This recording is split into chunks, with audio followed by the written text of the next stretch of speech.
अदी असांजी सहेली नाज़ा मिली त वेंदी न। हाँ, उन्हीं खे ॻोल्हींदा वतन था। मालिक भलाई कंदो, खेर सां घर अची वेंदी।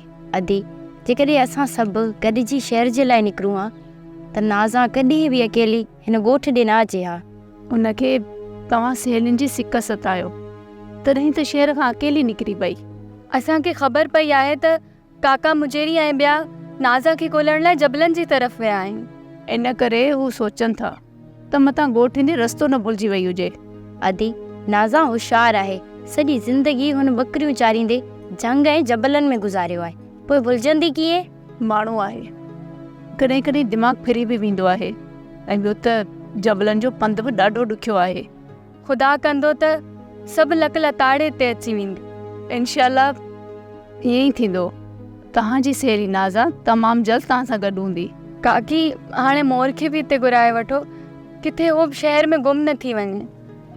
हाणे असां मोर खे बि जल्दी घुराईंदासीं। सच्ची?